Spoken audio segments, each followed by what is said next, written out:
Hello ನಮಸ್ತೆ. ಇವತ್ತಿನ ಯೂಟ್ಯೂಬ್ನ ಬ್ಲಾಗ್ಗೆ ಸ್ವಾಗತ. ಇವತ್ತೇನು ವಿಶೇಷ ಅಂತ ಹೇಳ್ತೀರಾ? ವಿಶೇಷ ಏನು ಅಂದರೆ ಧನಲಕ್ಷ್ಮಿ ಪೂಜೆ ಇತ್ತು. ಧನಲಕ್ಷ್ಮಿ ಪೂಜೆ ನಾನು ಮಾಡೋದೇ ಸಾಯಂಕಾಲ 5 ಗಂಟೆ ಮೇಲೆ.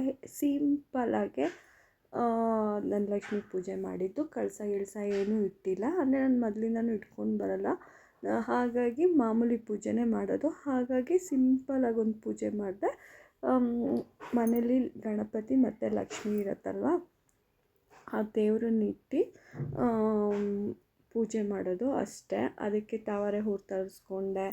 ಆಮೇಲೆ ಮತ್ತು ನಮ್ಮ ಕೆಳಗೇ ಹೂ ಬಿಟ್ಟಿದ್ದು ನೋಡೋಕೆ ತುಂಬ ಚೆನ್ನಾಗಿತ್ತು. ಅದು ಕಿತ್ಕೊಂಡ್ಬಂದು ಈ ಥರ ಇದು ಮಾಡಿದೆ. ಆಮೇಲೆ ಅದಕ್ಕೆ ಒಂದು ಸ್ವಲ್ಪ ಏನು ಮಾಡಿದೆ ಅಂದರೆ ಪುಡಿ ಹೂವು, ಶಾವಂತಿಗೆ ಹೂವಿನ ಪುಡಿ ಹೂವಿತ್ತಲ್ವ, ಅದು ಕೂಡ ಹಾಕಿದೆ. ತಾವರೆ ಹೂವು ಏನು ಮಾಡಿದೆ, ಬಿಡಿಸಿ ಹಾಕಿದೆ. ಅಂದರೆ ಬಿಡಿಸಿ ಸೇಮ್ ತಾವರೆ ಹೂ ಥರ ಇಟ್ಟೆ ಸುತ್ತ ರೌಂಡಾಗಿ.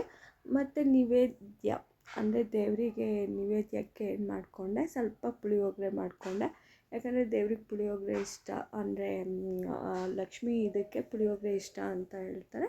ಹಾಗಾಗಿ ಪುಳಿಯೋಗರೆ ಮಾಡ್ಕೊಂಡು ಸಿಂಪಲ್, ತುಂಬ ಮನಸ್ಸಿಂದ ಚಿಕ್ಕದಾಗೆ ಒಂದು ಪೂಜೆ ಮಾಡಿದ್ದು ಧನಲಕ್ಷ್ಮಿ ಪೂಜೆ ಇದು. ಈ ಪೂಜೆ ಸಾಯಂಕಾಲನೇ ನಾನು ಯಾವಾಗಲೂ ಇಟ್ಕೊಳ್ಳೋದು, ಸಾಯಂಕಾಲ 6 ಗಂಟೆ ಮೇಲೆ. ಅದಾಗಿದ್ಮೇಲೆ ಏನು ಮಾಡಿದ್ವಿ ಅಂದರೆ ದೀಪ, ಅಂದರೆ ಬಾಲ್ಕನಿಗೆಲ್ಲ ಏನು ಮಾಡಿದೆ, ಕ್ಯಾಂಡಲ್ 4 ಲೈಟೆಲ್ಲ ಬಿಟ್ಟಿದ್ವಿ. ಹಾಗಾಗಿ ಹೇಗೆ ಕಾಣಿಸುತ್ತೆ ಅಂತ ಇದು ಮಾಡಿದೆ. ಚೆನ್ನಾಗಿ ಕಾಣಿಸ್ತಾ ಇತ್ತು ಲೈಟೆಲ್ಲ ಹಾಕಿ. ಯಾಕಂದರೆ ಹಬ್ಬವೂ ಇದೆ ಅಲ್ವಾ, ದೀಪಾವಳಿ ಹಬ್ಬವೂ ಸ್ಟಾರ್ಟ್ ಆಗುತ್ತಲ್ಲ. ಅದಕ್ಕೆ 3 ದಿನದ ಮುಂಚೆನೇ, ಅಂದರೆ ಅದೇ ದಿನ ಇದೆಲ್ಲ ತರಿಸಿ, ಏನು ಹೇಳ್ತಾರೆ, ಚಿಕ್ಕ ಲೈಟ್ ಬರ್ತಲ್ಲ, ಅದೆಲ್ಲ ತರಿಸಿ ಅದೆಲ್ಲ ಹಾಕಿ ಬಾಲ್ಕನಿಗೆ ಈ ರೀತಿ ಡೆಕೋರೇಷನ್ ಮಾಡಿದ್ವಿ. ಅಂದರೆ ಲೈಟಿಂದಿದ್ದು ಬಾಲ್ಕನಿ ಚೆನ್ನಾಗಿ ಕಾಣಿಸ್ಲಿ ಅಂತ. ಮೊದಲನೇ ದಿನದ ಧನಲಕ್ಷ್ಮಿ ಪೂಜೆ ನಮ್ಮನೇಲಿ ಹೀಗಿತ್ತು.